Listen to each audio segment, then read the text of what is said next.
This is Inside with Outsiders. I'm Jeremy Asgari, and today's guest is your boy Mike. What's going on? I'm good. I was trying to make that intro like similar to your intros on your videos.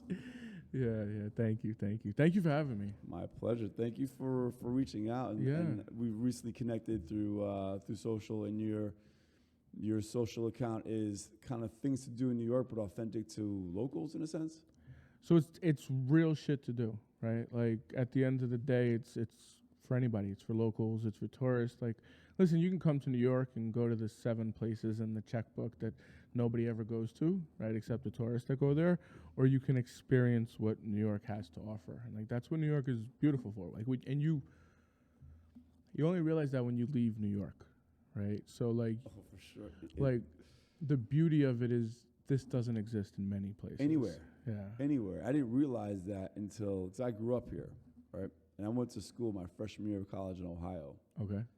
And I thought everywhere was like this, Yeah. you know, more or less. Like, and I was shocked. Yeah. You know. It's incredible. So, it's I'm just trying to experience the world from a real perspective and share my Bam's story getting a along phone with call. it. It's Chris is yelling at me about having my phone on silent. Yeah. It's all good. I like seeing him run to get the phone. I don't know. It's a little payback for my phone always vibrating. There you go. I mean, I know. I mean, we all know here how amazing New York is. The reason why we live here. Yeah. I kind of want to know how, like, your story. Like, that's pretty. It's interesting because you're not, the stereotypical creator, right? No, most no, creators no. are women with these radio voices. Right. You know, for the most part, and I sound like a New Yorker. you are very much so. Yeah. Yeah. So I've been here my whole life. Yeah. I mean, with the exception of college, which was in Western New York, and during which period I spent a semester living in Costa Rica. Really nice. Yeah. I've been here my whole life. I've been in Queens, stayed in Queens. Born and raised. Yeah, my parents still live in the same house I grew up in Rego Park. Rego Park. Yeah. Okay. My dad lived in Forest Hills for a little bit when I was a kid. Yeah. So I've experienced New York my whole life. So a lot of the evolution to where I am today, like I've been creating for over 6 years, has just been getting to the stuff that I do, right? Like when my content shifted to just kind of like you being able to look into my contact lens and get a perspective as to the city and the experiences that I have, that's when I really saw growth, and that's when shit popped off. Well, that's authentic because you have the insight that most people don't have. And on top of that, even if you're a native New Yorker, your insight is going to be different from someone else's. Right. I mean, even in regards to outsiders, like the stuff I choose is stuff that I want to do or I've done. Like one of our most successful trips we've done as far as like multi-day trips was Zion National Park. And that was a trip that I had done a few years before that, and I loved so much, and I knew people I documented a little bit on my Instagram stories, and people were just commenting how amazing it looked. So when I literally copied and pasted that trip for everyone else, I knew it was going to work. Yeah. Just doing what you like, and because you're not unique enough to be the only one that likes it. Correct, right? Yeah. Like if you like it, the likelihood is there's enough of other people that like it, right? So are you going to convince somebody into something? Generally, no, in anything, right? Like, so, but there's enough of other people that see things in a similar manner that you can fuck with. Yeah. Right? It's like finding your tribe.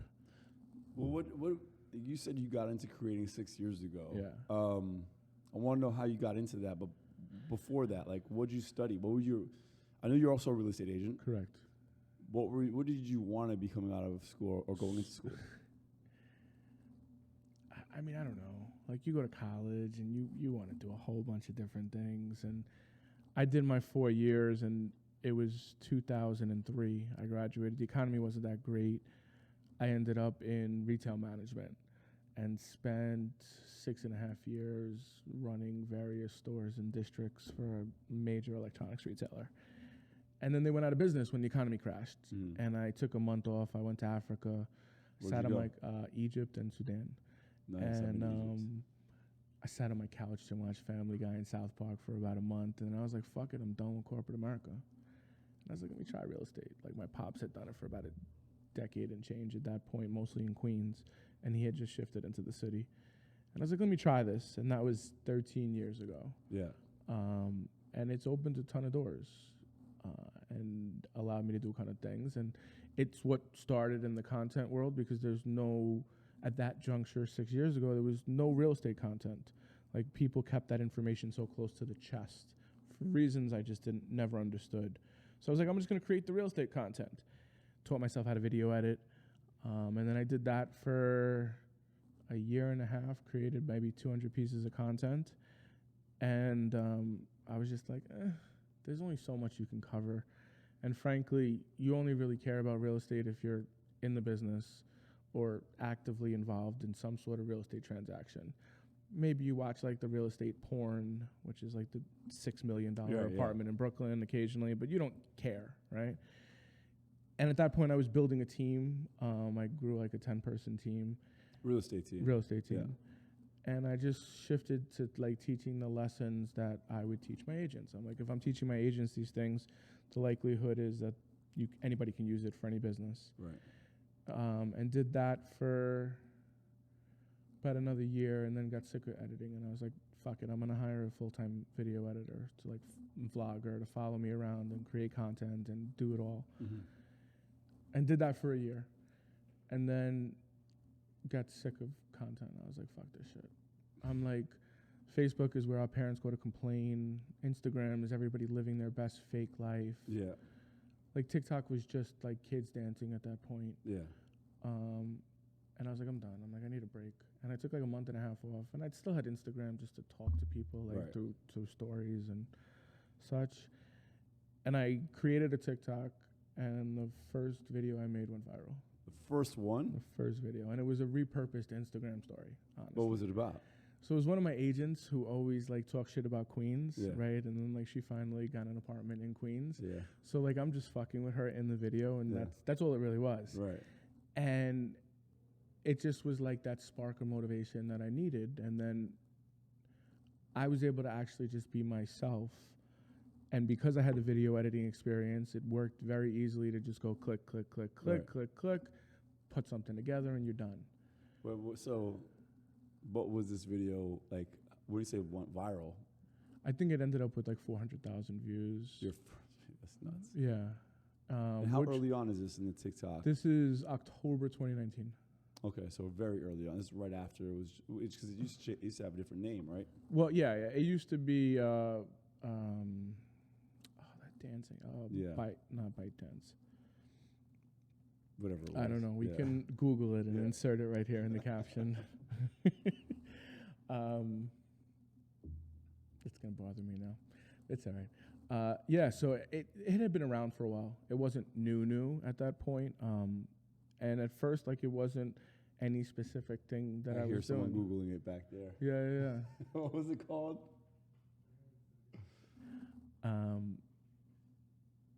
And I just showed a side of New York, right? And food eventually became a thing that I did, and that really kind of has done very well.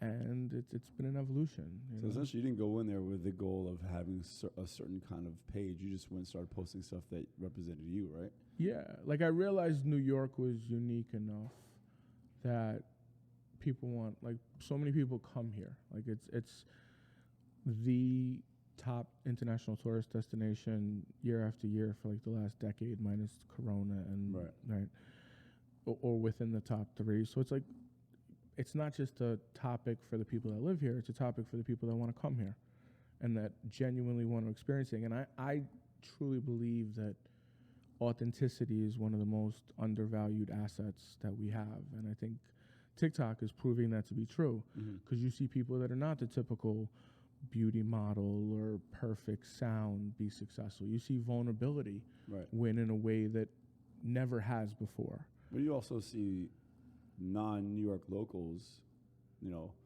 transplants, implants, what do you want to call them, being representatives of things to do in New York and also achieving success. But some of them are actually, being authentic to New York's roots and featuring local spots. Yeah. But hearing it from somebody with your voice, literally your voice, is much different. Yeah. Right. And that that change happened during Corona. Like, I had linked up with a couple of other creators that had significantly larger audiences than myself at that point, and we went to ironically hang out in Corona. Corona Queens? Yeah, Okay. we got some we got some lemon ices. Oh, nice. We went there as well during the pandemic. Yeah. And then drove around a bit and got some Korean barbecue in Woodside. And one of the guys is like, yo, your voice. He's like, you need to use it. And at that point, TikTok was just putting in, like, heavily pushing the voiceover feature. Yeah. So the video I did that day of one of the places that we went was the first one I used voiceover in. And it did significantly better than anything I had done at that point. And that the rest is history. It's funny because I want to shout out Katie Romero, who's also a creator. I think that's how we connected as well. She came to the camping weekend we had along with Gabriella, which is Gourmet Gab, and Simply Audrey, 3 creators. And on the way back, we were in the same van, and we're just talking social and talking about outsiders, and they started giving me tips about, like, creating the video. So we actually did a video in the van on the way back. Yeah. And they're coaching me on voiceovers. And it's my first time I ever did a voiceover. Yeah. And since then, I realized, like, I'm doing more of these because they respond so well to there's a lot more likely chance that people will interact with those videos than otherwise. I mean, it's just the evolution of storytelling. Like, you know, we've watched a lot less TV than we did 5 years. We consume just as much on devices of individual people. So it's not the stuff that big networks are serving us. It's our now following mom and pops and individuals that do a variety of different things that we're into or we like.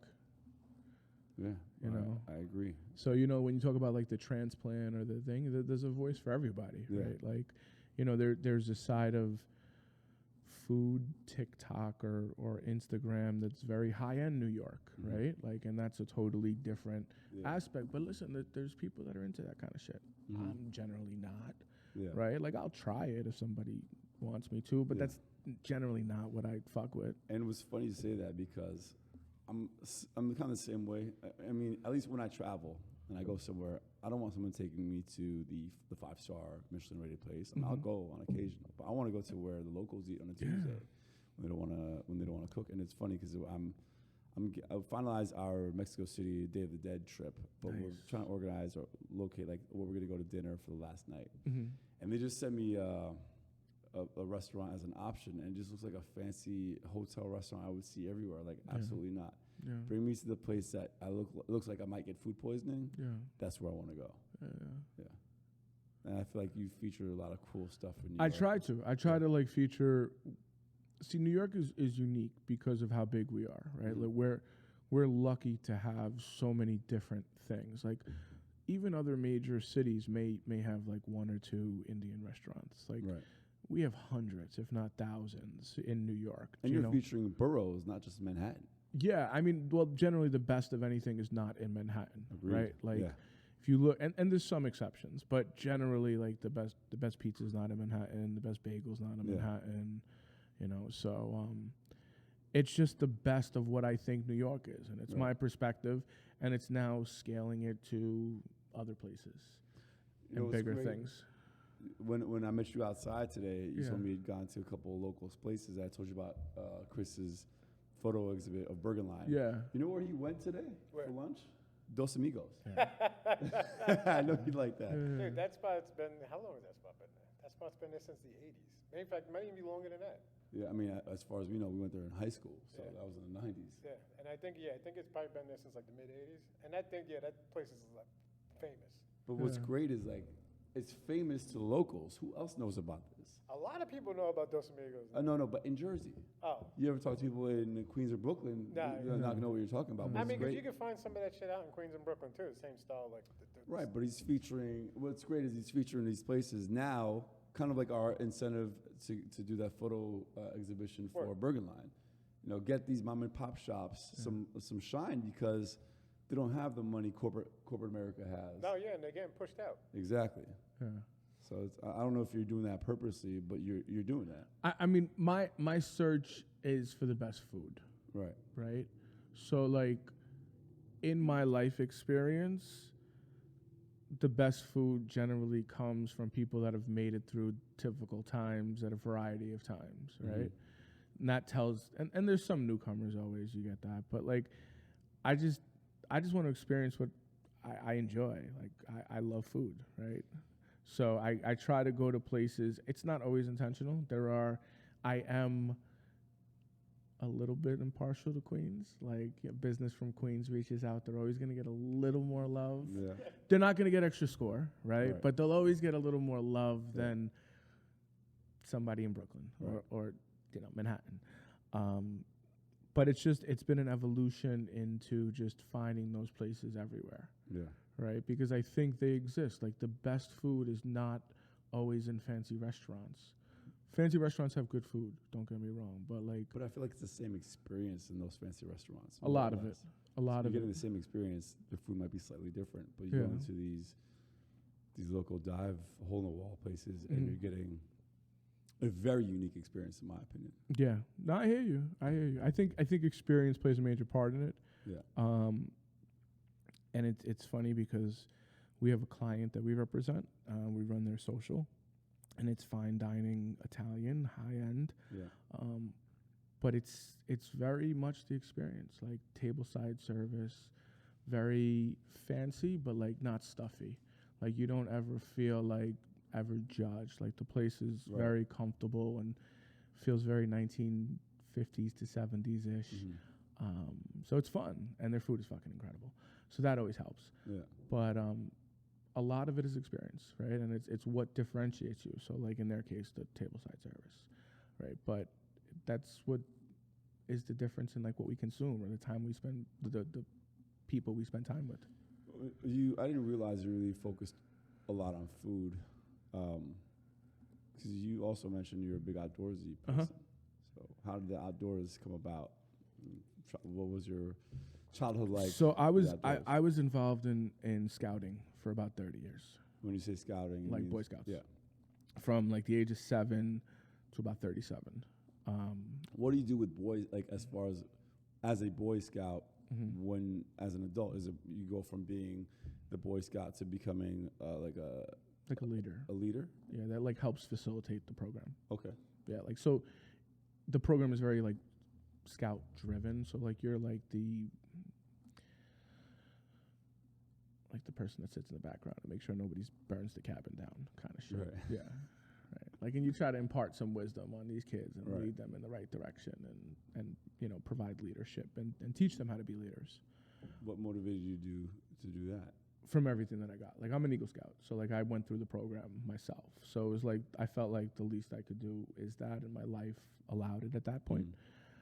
So I've spent an exorbitant amount of time in the woods. Like, I once calculated I've spent about 2 years of my life Really? in the woods. Yeah, like nights. Between weekends we spent away, 2 weeks in the summer we would spend away. Well, it's funny because the outsiders outing you chose was river tubing, right? Yeah. So it's kind of, if you're not an outdoors person, you're still gonna do that because it's fun. Yeah. But we gotta get you. I want to get you out into the woods, like some hikes or whatever. Like, Absolutely. Yeah. I didn't realize Tubing was something. It's funny. Like, tubing was something I've wanted to do I haven't done for a long while, and I wanted to do. And my wife and I tried to during Corona, and we got to this place, and it was just like COVID waiting to happen kind of thing. We were like, nah, chill. Really? Yeah. We were like, there were no masks. Like, this is before any vaccination, and then it was like a party. Like, forget COVID existed. Yeah. And like, we weren't at the point of being okay with that, right? So it was like, all right, we'll do this again. And then again never happened. So when I saw that opportunity, I was like, fuck it. And like, that weekend, I was like on a staycation weekend. So it was the perfect end to that. Yeah. Because I just spent 2 days like just chilling in a hotel in the city just to take some time to myself. And it was incredibly relaxing. Did you ever anticipate like the success of your content creation to be making you the income you're getting from it now? Was that your goal when you started? So it wasn't the goal when I started. And like where things are right this moment, like I couldn't have necessarily fathomed at that point. But like anything, if you put in enough of work, like eventually you'll see success, right? Like regardless of what the business is, so on and so forth. So I always thought it would pop at some point. The some point that it popped was not the point that I expected it to pop. Like I had a conversation with my wife at the beginning of this year, the end of last year, beginning of this year, and I'm like, listen, I'm gonna do real estate part-time, right? Like this is gonna be my full-time shit. Like this is gonna be and like my wife runs the back end of both businesses, the real estate and the social, right? So like all of our income is ultimately tied together. Right. So I was like, this is what I'm gonna do. And like she was like, yo, you need to have like a plan. And I'm like, I don't have a plan. I'm like, I do have a plan. I'm like, these are the areas we're gonna get money, right? We're gonna run social for different places. We're gonna throw events. We're gonna do different things, and we're gonna make money from views. We're gonna make money from collabs, and we're gonna make money from places that pay us to come there. And sorry, and that was like December, January. Yeah. And like we had made some money before, nothing consistent, and then April. We're in August right now, right? Yeah. April was the first month that the sun started to shine, and May was the first month where social income exceeded real estate income, and it's been like that since then. And I'm kind of like waiting till it hits like 6 months before like I'm like, yeah, this is what I do full time. Yeah. Just because like I want to like see it, make it real. But what would that mean for you? If you could actually live full time on this, would you let go of real estate? No, I'm gonna keep my license, right? Because the reality is at this point, the business that I've done is enough that like if you call me and you're like, yo, my friend wants to sell his condo in Brooklyn, like I'll help your friend. Right. Like, but I'm not gonna go try to get business, right? And if your friend is unrealistic, I'm just gonna be like, hey, listen, like I'm gonna connect your friend with somebody else, right? Like, and just take a referral fee or whatever. But I'm gonna like probably do like last year I did 125 deals. This year I'll do about 12. Next year I hope to do about 4. 125 deals to 12. Yeah. That's a huge difference. In all fairness, like a couple of that was like a huge rental project, so we did a bunch of deals in there, but it was still, a significant amount of transactions. But it's just shifting, right? Like I'd rather sell your grandma's 6-family in Williamsburg than rent 42 apartments. Yeah. Right. Like it's just. Yeah, we're smarter. Yeah, because then it allows me to do what I'm doing elsewhere. And I've done it for so long, there's no reason to walk away from it when at this point it's automated. Like it's people reaching out to me from relationships I've already built. Residual to a certain extent.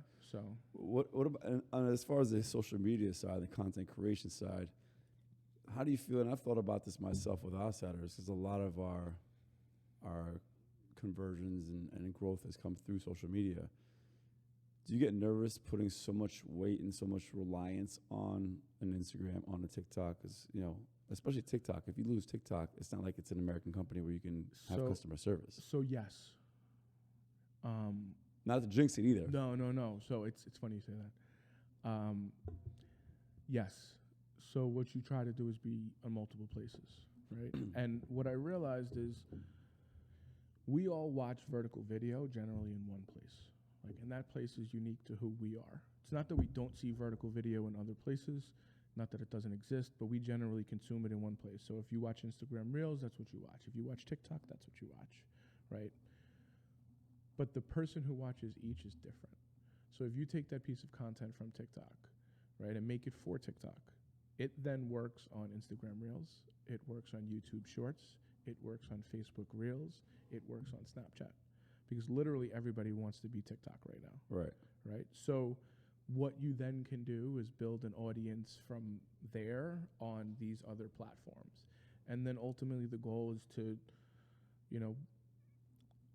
extrapolate data so you have a way to always contact people, emails, phone numbers, so on. Exactly.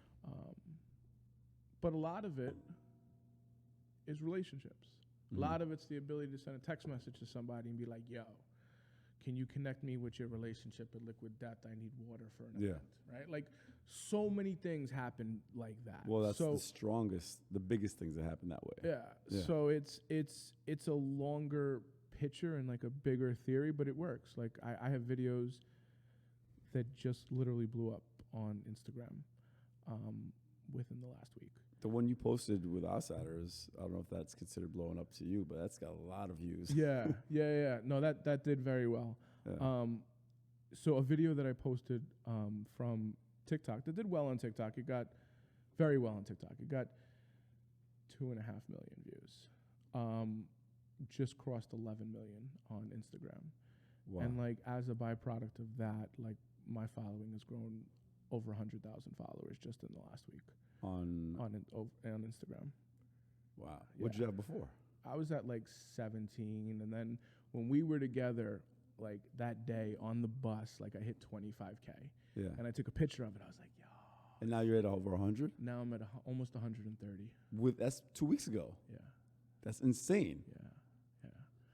So things change, right? Yeah. Like as a byproduct of that. And it's what do you do then with that change, right? Yeah. Like you put in the work to get to that point, and then you get the flash in the pan moment, right?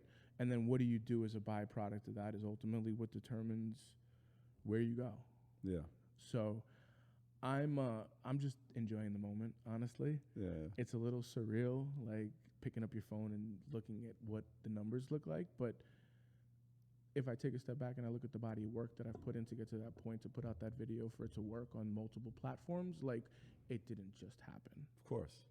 So it's anything. Like it could be content. It could be. Well, I mean, it's honestly, it's the assumption that it'll steadily increase. No, there's going to be times you're going to be flat, maybe lose some, but then there's going to be times where it spikes. Absolutely. And there's going to be time when it's down. Yeah. Those are the best times. Because it makes you grind. Right. Yeah. Like, you know, that's where you learn. You learn from L's. So what's your goal? And obviously, you know, that's a very vague question, but currently, as you sit in front of me, where do you see this happening? Where do you see this going? Because you got to have some sort of vision. Yeah, no, absolutely. I mean, it depends on the term we're talking about, honestly.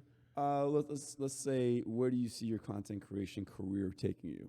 And So what direction that's taking? very much see a production company starting probably within the next year, right? It just makes sense from that standpoint. And then essentially because of that, I can create whatever I want. And then I can use those resources to open other doors that don't exist, right? Mm-hmm. You know, but taking that on is probably about $250,000, maybe $300,000 in salaries. So it's, you know, coming up with either sponsorship or enough of revenue justified by content or whatever it may be to pay for that. And that's kind of the next step. And then there are some, at that point, you'll see some probably programmatic-ish content come out that I've wanted to shoot for a while. Like what? What do you mean by that? Something more like a series that you might sell to Netflix or Amazon or Hulu or something. That's some real progression right there. Yeah. But I think, like, you can do it now, right? Like, none of this shit was possible. Like, just what we're doing right now, sitting right here. Yeah. Like, 5 years ago, this would have been significantly more expensive. 10 years ago, it would have been cost prohibitive. Right, to do what we're doing right now. Now, you can do almost all of it just on your phone. Yeah, absolutely. Right, like I use an old cell phone. I don't even have the newest shit, and I use a light that was $90. Yeah. And that's how I create the majority of my content. And that's why we see so much content coming out there. Well, everyone's producing content, but if you're able to go viral and stand out, there's a lot of value in that. And that's why I think everyone's creating content, but it's hard to find good content. Well, you follow what you're attracted to, right? So like different people attract to different things, and that's why different things are successful. And there's always people trying, which saturates the market, of course. But cream always rises to the top. Do you have a favorite client or a favorite video you've shot that stands out? No. Do I have a favorite video? What kind of response is that? Something came to mind. What happened? No. Nothing came to mind. Like, I have such trouble with this favorite question. Oh yeah. Okay. I think the cool, and this is not a plug at all, right? Like, but on the 200th episode I did of my Best Places to Eat in New York City series, I went to this fancy restaurant in Midtown that I normally would not go to, right? The owner's daughter DM'd me and she's like, hey, my dad would love to have you at his restaurant. And I looked him up and I was like, damn, this is nice. Yeah. I'm like, shit. I'm like, all right, you know what? I'll take my wife somewhere nice for the night. We'll do something different, right? And we go, and the meal was incredible. And I'm half Italian American, like, and if I'm co-signing on anything Italian, it's got to be good, right? Like, that good. Like, the chicken parm is some of the best I've had in my life. Really? Yeah. And their social was atrocious, and I left there, and I was like, turned to my wife, and I was like, yo, I'm gonna run their social one day. And fast forward 4 months, right? I tried to pitch them early, and they listened, and then ghosted me. And 4 months, and then they hired me, and now like that's something I'm doing. So I just think it's like believing in the moments when we have those visions, like when we're in the moment and then we're doing something, and something is like, yo, peep this. Yeah. Like, I think it's those kind of moments that stand out. Because at the end of the day, you eat in so many different places, or you travel to so many different places, or you experience so many different things with so many different people. But I think it's the moments that we have a touch in, and we can see that spark, that's when things become special. Do you want to shout them out? Oh, yeah, it's Cucina 8.5. Okay. 812 New York, at 812 New York. Okay. I got a question. Sure. Being that you're somebody, you know, your food and everything. Yeah. Do you have a spot that you always you always go to? Like, you at least once a week, maybe twice a week, that you're always there to grab something? So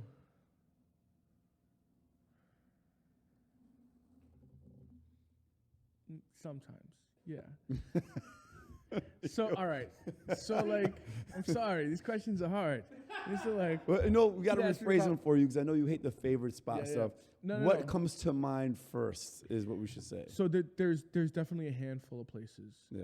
that I spend a lot of time at, right? That I go to a lot. Like, so today I brought pastries from Fortunato's Bakery in Brooklyn. Yeah, you're supposed to wait till the last Oh, segment. shit.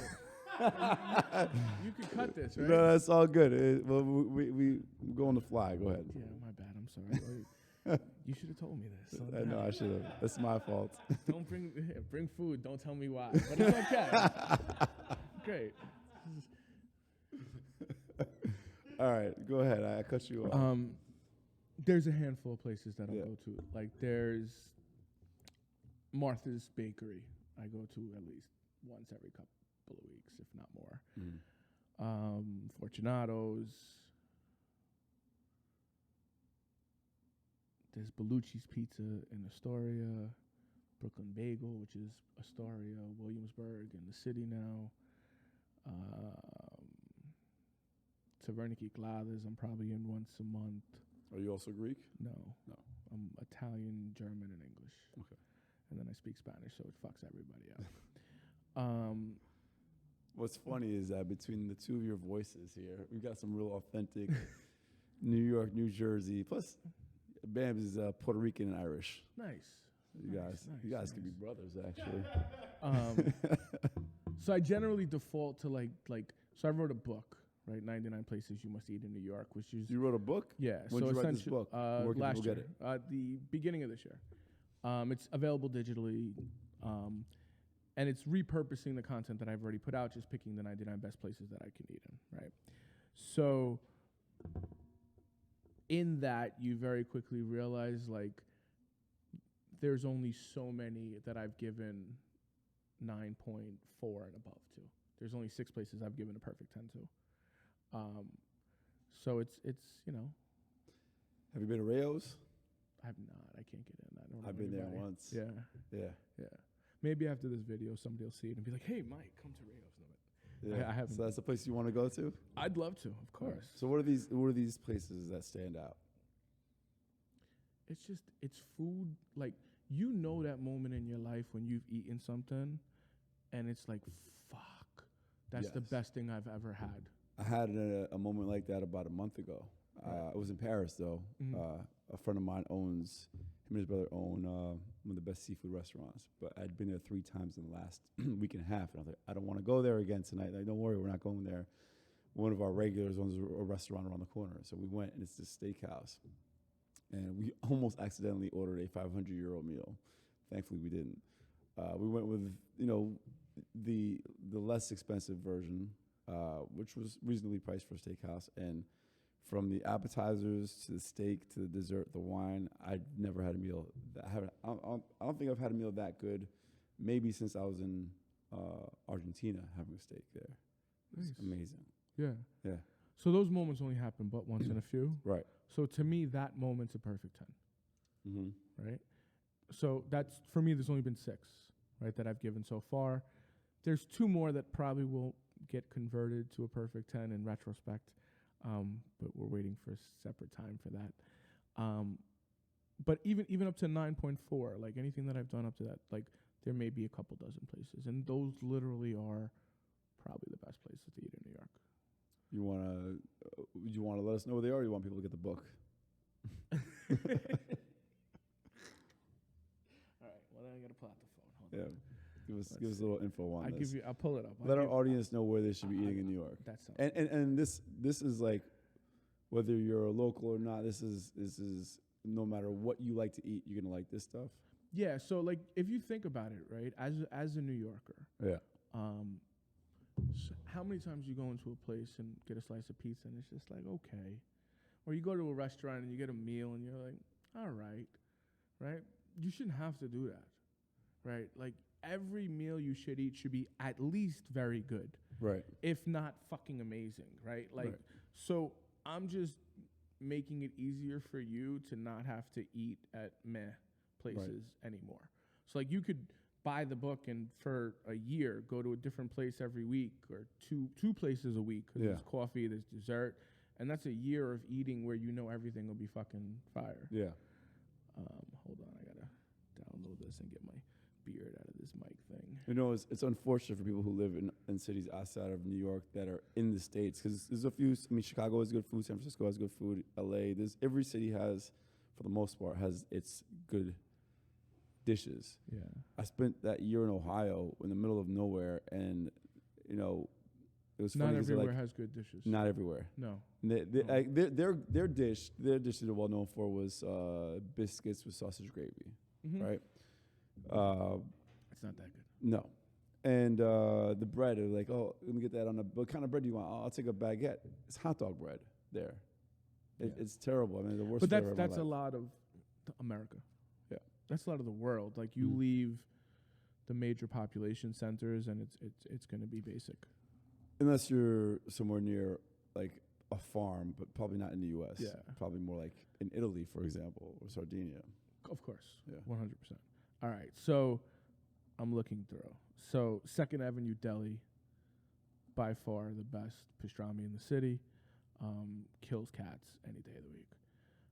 Christina Deli in Whitestone I don't know. has amazing sandwiches. Let's see. Burgers. You got to go to Jackson Hole at least once. The burgers are literally about I've this been to thick Jackson Hole. and delicious. But Yeah. if you do, you got to also go to the location by the airport because that's more of like the old school diner feel. So Really? there's like a lot of class Goodfellas By was LaGuardia? shot in there. Yeah, by Yeah. LaGuardia. Yeah, it's on. It's on the side, the Ditmars the and- road, the Yeah. service road. Really? Yeah, it's Yeah. literally, if you're on the GCP, it's literally on the service road. Really? I'm pretty sure it's Astoria Boulevard, I think it is. Okay. Out there. Yeah, I just served. Yeah. Down the Hatch has some of the best wings Really? in the city. Oh yeah. Oh, hell yeah. Yeah. Well, first Hell off, yeah. him and my brother spent many nights down the hatch. Down the Hatch is the shit. Was it $2 beers? Yeah, I mean the drinks are always cheap. They still are. Yeah. But the Best wings, wings? even still to this day, in Really? the city. Yeah. That's yeah. insane. Oh, I me didn't and know. Manny were at Down the Hatch right when COVID started, like they started to ease the restrictions. Yeah. Yeah. Me and Manny went to Down the Hatch. I probably had like freaking 12, 13 beers each. Oh my Yeah, god. yeah, I'm yeah. not surprised. Let's see.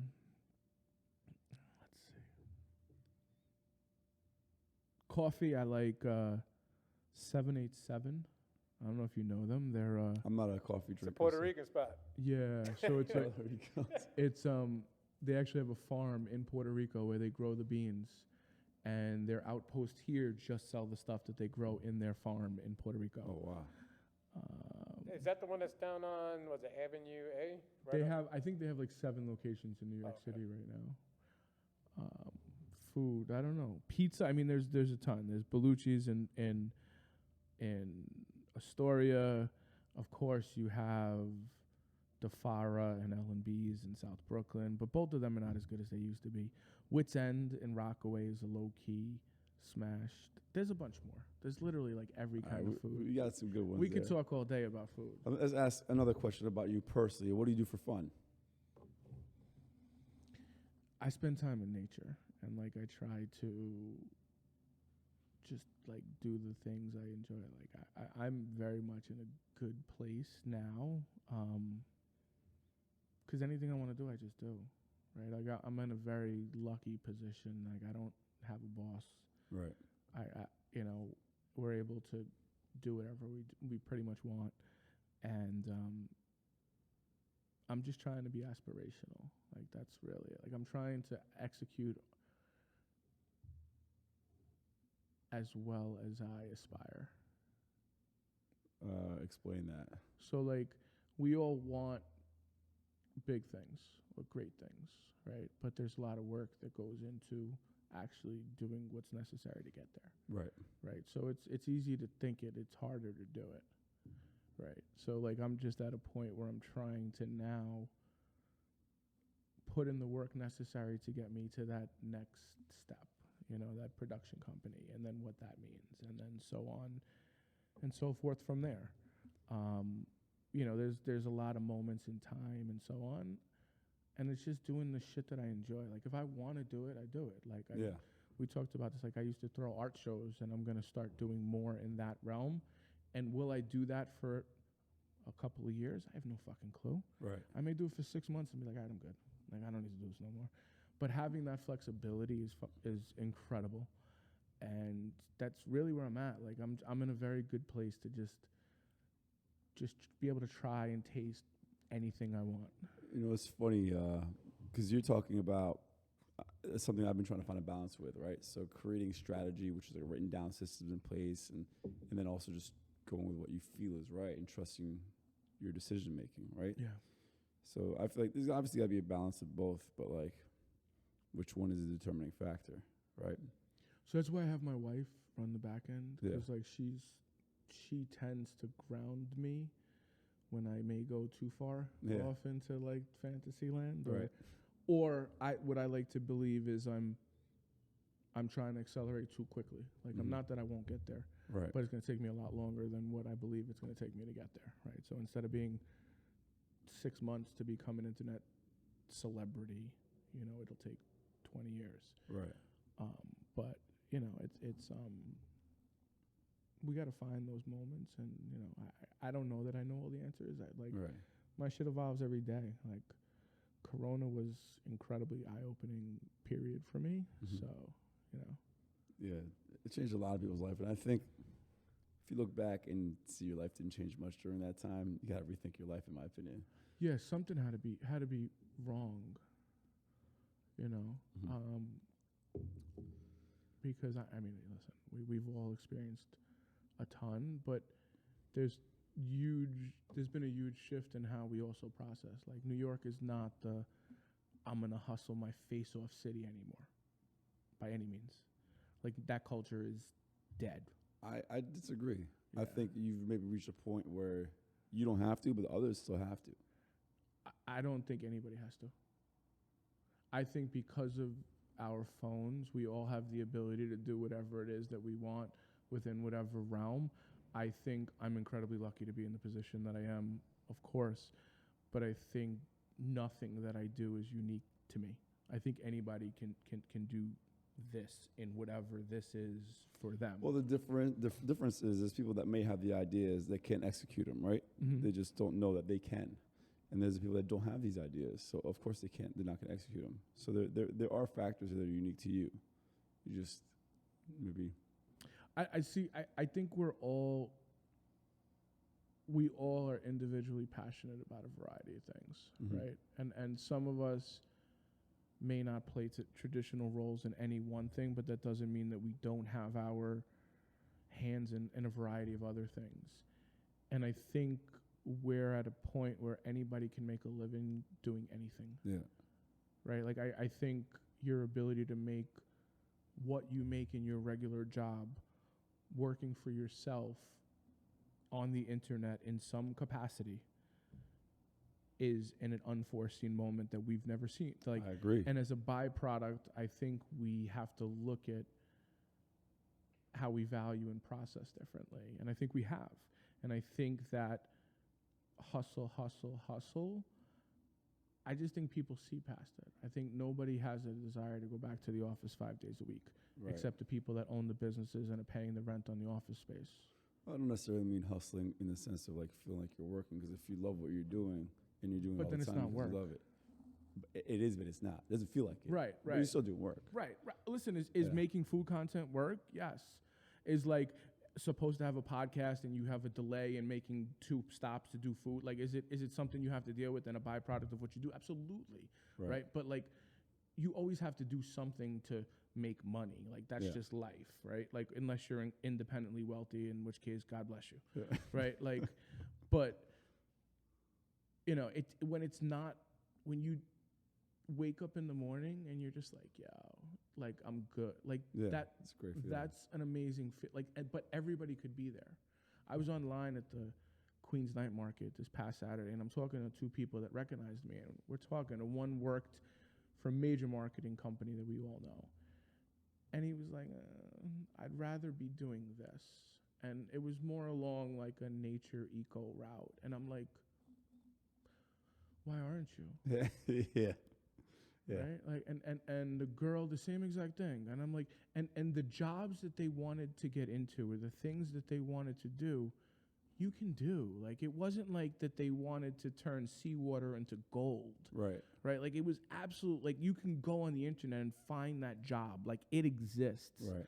So maybe you're not designed to run your own business. Maybe you're designed to be a scientist who does research in something, or maybe you're designed to do whatever it is, but like, there's no reason we can't do the shit that we enjoy all the time. At all.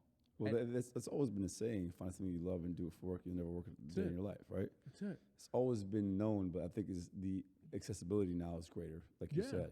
The barriers to entry don't exist because technology has broken it down to the point where anybody who wants to win can win at pretty much anything.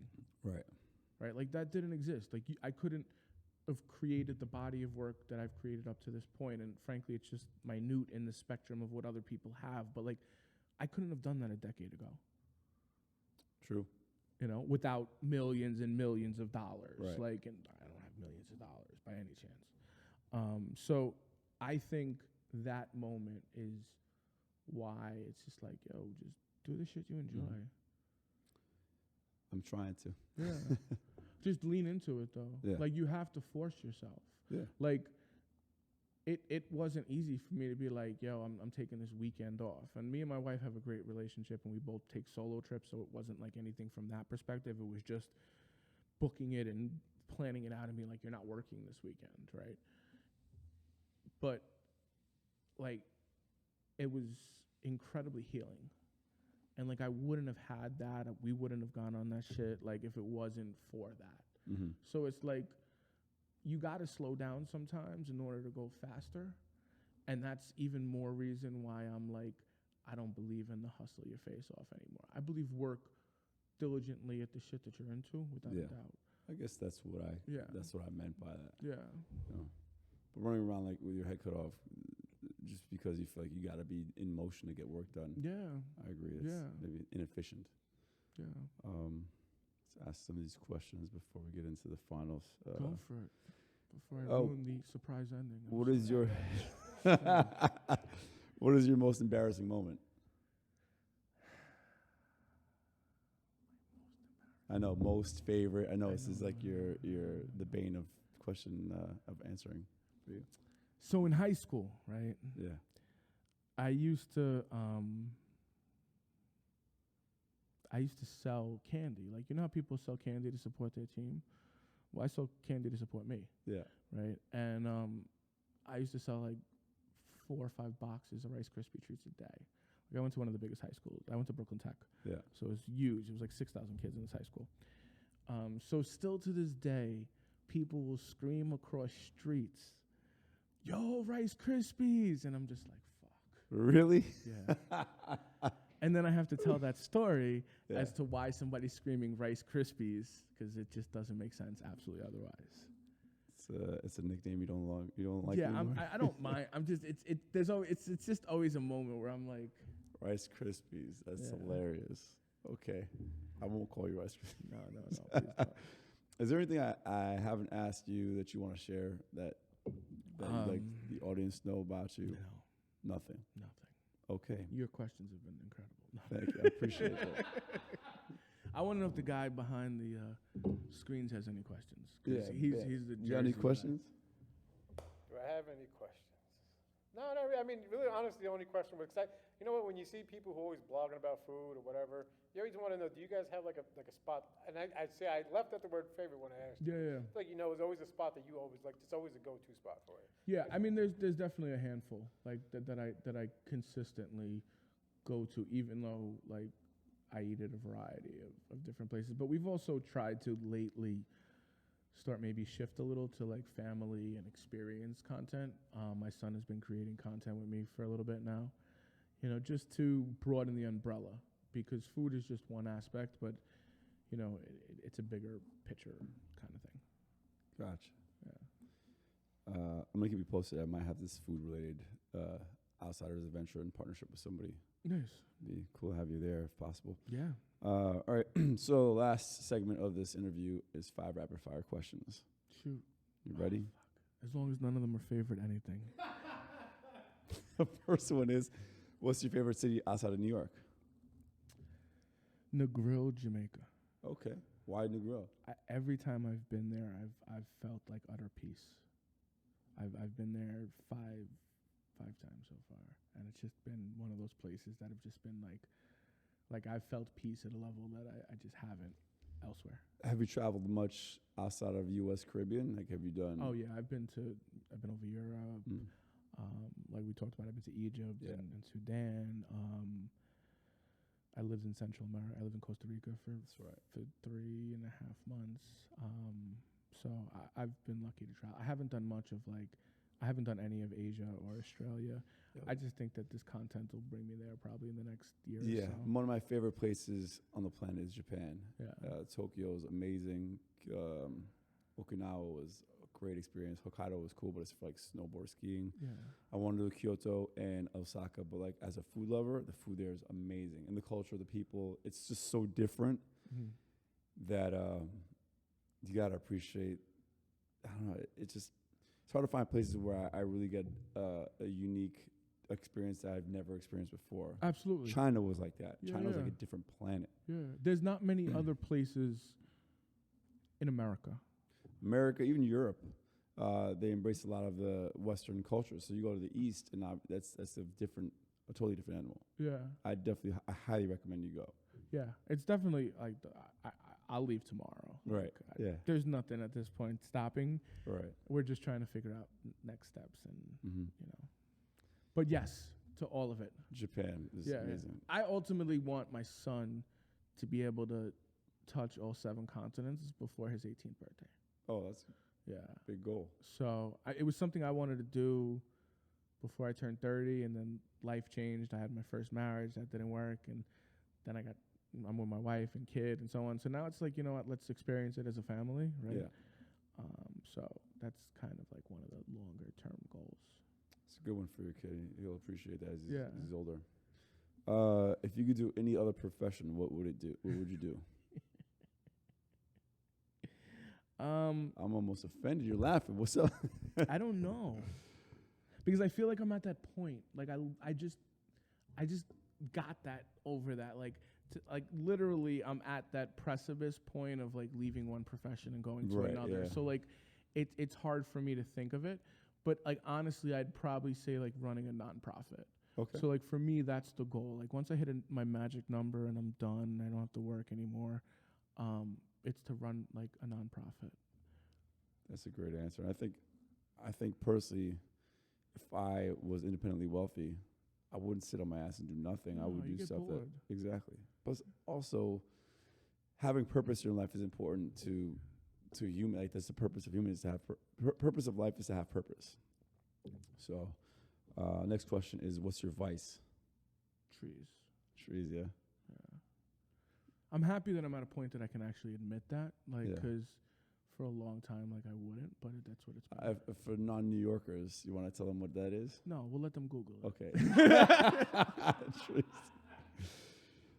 He loves nature. If they don't know what it is, they don't need to. We move on. He loves nature, folks. Nature. Got it. There you go. What's your greatest fear? Disappointing my son. Right? Like just failing. Right? Like you could fuck up, right? That's like we're all gonna fuck up. We're as parents, every parent fucks up their kid in some way. That's just life, right? Like you hope to evolve, you hope to break some generational habits, right? But you're all gonna fuck up your kid in some way, Yeah. right? But yeah, that would be it. Okay. I'm not really shit. Don't really scare me. Mm-hmm. Like I grew up in a different part of New York. Like, Right. like Yeah, but that's a legitimate fear that I feel like anyone who's a parent, like actually wants to be a good parent and gives a shit, yeah, would be their greatest fear. yeah. Yeah. Like I had a situation where. So recently I was in the subway, and this was 5 days after that subway shooting, right?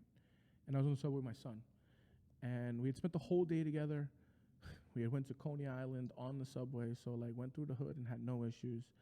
And then we were in the city and then pulling into Union Square, and people are running full speed on the platform.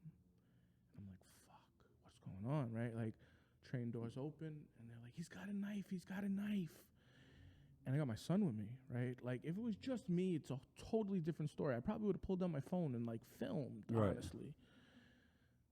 But I picked him up, I put him under my arm, I ran to the end of the platform, went out the train station, and felt numb, and walked from 14th to Houston to catch another train to go home.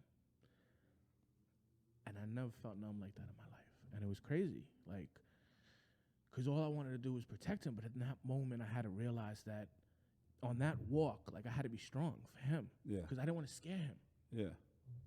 I didn't want him to not want to take the subway again. Yeah. And luckily, he's a fucking trooper. Yeah. And a couple days go by, and I'm talking to him, and I'm like, I'm going to talk to you about this. Like, I'm not going to pretend like it didn't happen. And he's like, honestly, Daddy, Union Square was scary, but I like the subway. Can we go on the subway again? Thank God. Thank God. Yeah. And it's definitely made me cautious in other moments, and I've definitely had some, like, PTSD as a byproduct just in, like, responding to other situations. But, like, it was just a reminder that this is still New York. Yeah. Right? Like, you still got to keep, like, it's definitely not the New York I grew up in the 80s and 90s, but it's still New York. You still got to, keep your eyes open. I agree. It sounds like you're an amazing father, man. Thank you. Your I'm props on trying. that. I'm trying. Sounds like it.